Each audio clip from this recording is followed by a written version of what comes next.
Oi, galerinha, tudo bem? E aí, prontos para mais uma aula de matemática? Eu estou muito empolgada e ansiosa para te mostrar todo o conteúdo que nós preparamos para a aula de hoje. A nossa aula traz como título Conhecendo medidas não padronizadas e trajetos. Você vai ver que divertido será a nossa proposta para hoje. Como vocês já sabem, eu sou a professora Luciana e ao meu lado a nossa querida intérprete Débora. Vamos parar de conversar e começar a aprender um pouquinho mais desse conteúdo que está, muito divertido. Vamos lá? Você já conhece algumas unidades de medida de comprimento. Vamos relembrar. O centímetro, o metro e o quilômetro. Essas unidades são as unidades mais conhecidas. Essas unidades são chamadas de medidas convencionais ou padronizadas. Quer saber por quê? Porque independente de onde ou quem fizer tal medição, ela continuará sendo a mesma. Não entendeu? Vou te mostrar com um exemplo bastante esclarecedor. Olha só. Uma costureira precisa comprar tecido para fazer uma calça. Independente da loja que ela for e pedir 1,5 metro de tecido, ela receberá a mesma quantidade. 1,5 metro de tecido não muda onde quer que ela vá, certo? E geralmente são usados para medir a fita métrica ou a régua. Entendeu? Essa é um dos modelos, dos exemplos de medidas padronizadas. São as medidas padrões. Mas eu vou te apresentar agora um outro tipo de medida, que é a medida não convencional. Essas medidas que são comuns, mas que não são padronizadas, são chamadas de medidas não padronizadas, porque elas podem apresentar diferenças dependendo das circunstâncias. Falar é uma coisa, mas eu gosto de te mostrar de maneira prática, porque na matemática é assim. Veja, por exemplo, você já pode ter escutado alguém dizer: quero cortar 1 palmo da barra do meu vestido. Como assim, 1 palmo da barra do meu vestido? 1 palmo é uma medida. Ou a distância da minha casa até o mercado são uns 30 passos. Esses passos também é um tipo de medida que é usado comumente. Porém, essas medidas não podem ser exatas, porque não sabemos ao certo quantos centímetros tem 1 passo ou 1 palmo. Mas podemos entender quanto aproximadamente cada medida representa, certo? Olha só, eu já trouxe para vocês essas medidas. Veja, o palmo de um adulto mede aproximadamente 22 centímetros. Ah, professora, então quer dizer que a mão do meu pai ou da minha mãe tem o tamanho de 22 centímetros? Esse palmo pode diferenciar. A minha mão é menor, por exemplo, que a mão do meu pai. Então, é aproximadamente, não é uma medida exata, mas está mais ou menos medindo 22 centímetros. Pode ser um pouco mais, pode ser um pouco menos, certo? Já o passo de um adulto mede aproximadamente 82 centímetros. Essa também é uma medida aproximada do passo de um adulto, ok? Agora vamos continuar. Sabendo de tais informações, podemos calcular algumas medidas por estimativa. Quer dizer que vamos buscar o valor aproximado, certo? Vamos voltar lá nas frases citadas anteriormente para calcular o comprimento aproximado. Lembra do que falamos? Do palmo e do passo. Olha só. Inicialmente trouxe as informações. Quero cortar um palmo da barra do meu vestido. Então, eu sei que essa pessoa vai cortar aproximadamente 22 centímetros da barra do vestido, certo? Agora, eu quero fazer você refletir sobre essa afirmação. A distância da minha casa até o mercado é só uns 30 passos. E agora, eu também já tenho a informação de que cada passo mede 82 centímetros. Mas vem cá, deixa eu te perguntar. E agora, qual é o tamanho da distância que eu percorro da minha casa até o mercado? Nesse caso, nós vamos precisar fazer o cálculo, porque eu só sei qual é o tamanho de um passo. E na minha informação, eu tenho 30 passos. E agora, professora, fica tranquilo que você vai aprender já já, certo? Olha só, para fazer um cálculo mental sem o uso de calculadora, podemos arredondar 82 para 80, porque dessa forma vai ficar mais fácil para calcular. Agora deixa eu te explicar uma coisa importante. Nós só podemos fazer esse arredondamento de 82 para 80 porque nós estamos buscando um resultado aproximado. Quando eu preciso ter um resultado exato, não posso arredondar os números, ok? Mas como eu vou fazer um cálculo aproximado, vamos continuar com esse cálculo. Se eu sei que eu preciso dar 30 passos da minha casa até o mercado e eu sei agora que cada passo tem em torno de 80 centímetros, então ficou simples a minha conta. Eu só preciso multiplicar 30 por 80. Essa é uma multiplicação fácil, mas ainda dá para facilitar ainda mais, porque eu estou falando aqui de cálculos mentais. Vou te mostrar como. Olha só. Nós vamos usar aqui o método de decomposição, que você já estudou em outras videoaulas. Eu vou decompor o número 30. 30 pode ser escrito também como 3 vezes 10. E 80 pode ser escrito como 8 vezes 10, certo? Agora, eu tenho 30 vezes 80 escrito de uma forma diferente, como 3 vezes 10 vezes 8 vezes 10. E para facilitar ainda mais, eu vou juntar os números menores e aproximar os números maiores, que são multiplicações por 10, ok?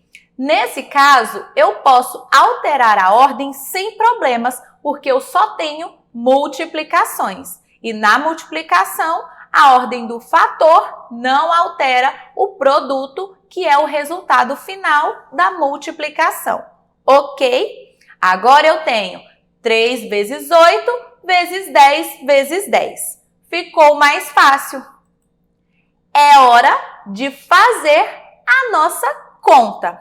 E o segredo para responder essa continha é só juntar os números que eu vou multiplicar que eu tenho mais facilidade de calcular mentalmente. Primeiro, eu multiplico 3 vezes 8 e em seguida 10 vezes 10.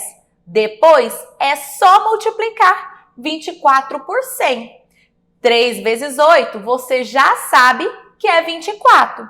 E 10 vezes 10 é uma conta simples e dá um total de 100.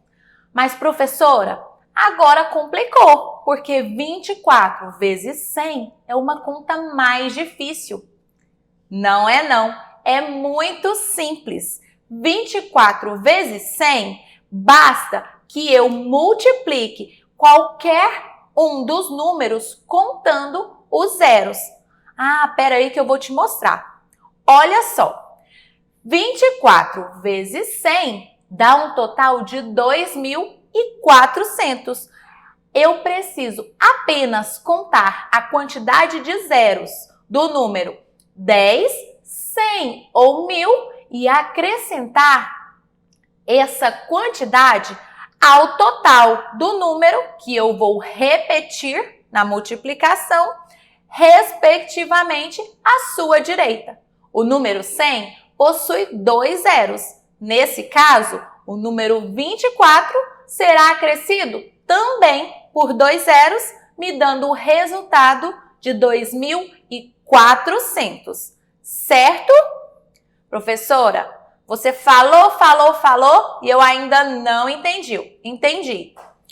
Fica tranquilo que eu vou te mostrar mais alguns exemplos e você vai perceber o que eu acabei de dizer. Veja, nesse caso, temos mais alguns exemplos de multiplicações por 10, por 100 e por 1000. O resultado da multiplicação por 10 será sempre o próprio número acrescido de um zero. O resultado da multiplicação por 100 será sempre o próprio número acrescido de 2 zeros.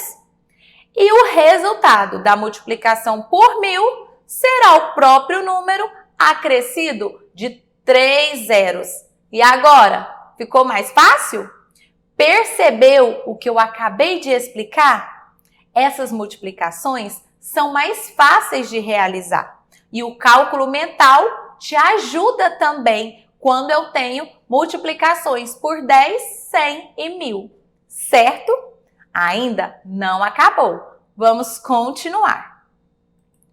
Retomando os nossos cálculos, nós já sabemos agora que a distância da minha casa até o mercado de 30 passos equivale a aproximadamente 2.400 centímetros. 2.400 centímetros? Vocês lembram que já falamos sobre isso e as distâncias maiores não são medidas em centímetros? Nesse caso, eu tenho que transformar e converter o centímetro para metro. Então, 2.400 centímetros terá de ser transformado em metros. E como eu vou fazer isso, professora? Vamos continuar. Calma que você vai entender. Olha só, fazendo a conversão, eu sei que 100 centímetros equivale a 1 metro. Portanto, se eu tenho 2.400 centímetros, basta que eu divida por 100 essa quantidade para ter o valor em metros. E para facilitar esse cálculo mental, assim como eu faço na multiplicação, na divisão por 10, por 100 e por 1000, eu só preciso realizar a decomposição. No caso apresentado, como dividimos o número 2.400 por 100, deslocamos a casa da unidade 2 vezes para a esquerda.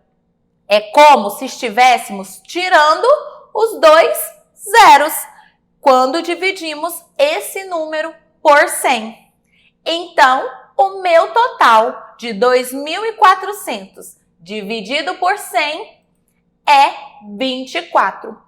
2.400 dividido por 100 me dá 24 metros.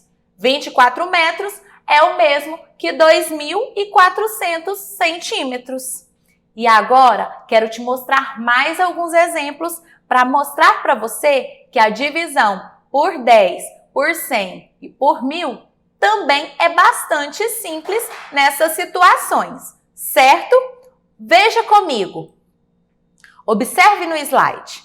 O número 2.400 sendo dividido por 10, por 100 e por 1.000. Nós deslocamos a casa da unidade 1, 2 ou 3 vezes para a esquerda. E é como se estivéssemos tirando um zero quando dividimos por 10, 2 zeros quando dividimos por 100 e 3 zeros quando dividimos por 1.000. Ficou claro? Agora eu já tenho a minha resposta. Eu já sei que a distância da minha casa até o mercado é aproximadamente 24 metros. E agora, por falarmos em distância, você já ouviu falar sobre trajeto, percurso? Sabe que isso tem a ver com a matemática? E aí? Agora nós vamos ver do que se trata e que relação tudo isso tem com a matemática, certo? Trajeto ou percurso é o espaço ou distância que preciso percorrer para ir de um lugar até outro. Já viu quando alguém está procurando o endereço e pergunta: moço, onde eu vou para chegar na rua tal, no lugar tal? E aí? Saber repassar essa informação exige que eu tenha ideia de localização. Localização quer dizer que eu sei onde eu estou no momento ou a pessoa está e para onde eu preciso ir, até onde eu preciso chegar. E também saiba o trajeto percorrido. É importante dizer que eu só consigo ensinar se eu já conhecer esse trajeto, ok? Agora, quero que você observe. Vou te fazer uma pergunta. Qual dos caminhos é mais fácil identificar o percurso que leva o cão ao osso? Observe esse primeiro. Ou esse segundo? E aí, qual é o caminho que você consegue identificar mais fácil o percurso até o osso? Eu tenho certeza que você respondeu que é o caminho que já possui o trajeto marcado, não é mesmo? Eu só consigo ensinar porque eu já conheço o caminho, ok? Não se esqueça dessa observação que eu acabei de fazer. E agora, vamos dar seguimento aos nossos estudos.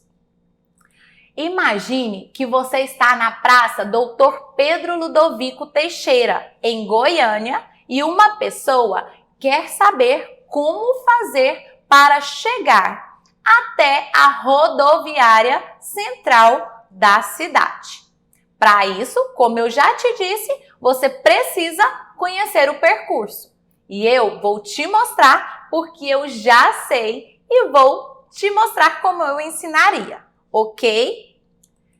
Essa é a Praça Dr. Pedro Ludovico Teixeira, para quem não conhece. E essa é a rodoviária central de Goiânia, também conhecida como Shopping Araguaia. Agora, vou te mostrar o mapa, o trajeto que pode ser feito de um local até o outro. Veja só, eu quero sair daqui, da seta vermelha embaixo, e ir até lá em cima, na seta vermelha, aonde tem um pontinho. Mas como eu vou ensinar isso para uma pessoa que não conhece o trajeto? Quero que você observe que esse trajeto muda de direção em determinado local e mais de uma vez. Observe aqui e aqui. Essas marcações mostram os principais pontos onde a direção do trajeto muda. E quando eu ensino alguém, eu preciso destacar essas mudanças no percurso. Agora, vou te mostrar como poderíamos ensinar esse trajeto para alguém. Vou ampliar o mapa para que você consiga ter uma melhor visualização, certo? Observe. Então, ele está aqui, na Praça Dr. Pedro Ludovico Teixeira. E eu preciso sair da praça e entrar na Avenida Goiás, em direção à Avenida Anhanguera. Esse é o sentido para cima, na vertical. A Avenida Anhanguera é essa avenida que cruza a Avenida Goiás. Em seguida, siga em frente na Avenida Goiás. E quando chegar na Avenida Independência, você precisa virar à direita. Observe a seta no sentido da onde ele precisa virar. Em seguida, siga em frente na Avenida Independência até a Rua 44 e então vire à esquerda.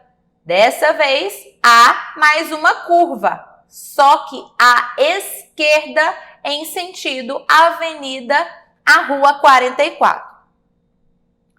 Logo em frente, na Rua 44, a rodoviária estará à sua esquerda, que é esse local aqui. Viu que não é tão complicado?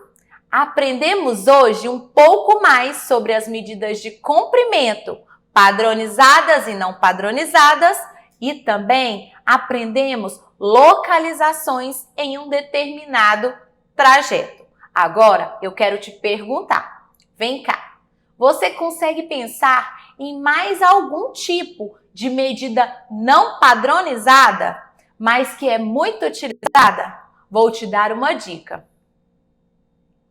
Já viu que quando alguém vai comprar uma televisão, as pessoas diziam: essa TV possui 50 polegadas, possui 29 polegadas. Por que será?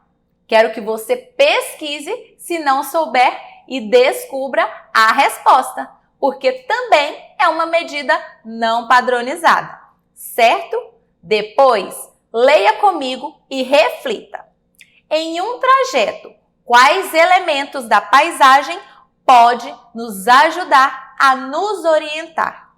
E por que ter acessos a mapa é tão importante quando realizamos algum trajeto? E aí? Principalmente em lugares desconhecidos. O que você acha? É importante? E se é, por que é importante termos acesso a mapas de localização? A nossa aula hoje foi muito interessante. Eu tenho certeza que você aprendeu bastante, mas ainda não acabou, porque eu tenho certeza que você sabe o que está faltando. Agora é hora do portal Conexão Escola. Quero que você me mostre que aprendeu direitinho todo o conteúdo estudado. Pegue o seu material, não perca tempo, acesse a atividade e realize todas as propostas que estão dispostas lá, ok? Eu sei que você terá muito ainda para aprender, mas teste agora os seus conhecimentos. O conhecimento não pode parar e cada dia que eu me dedico mais, eu aprendo um pouquinho mais, certo? Foi muito bom estar com você mais uma vez. Para mim é um prazer poder contribuir com o seu processo de ensino-aprendizagem. E eu te espero até a próxima aula. Combinado? Um beijo! Tchau, tchau!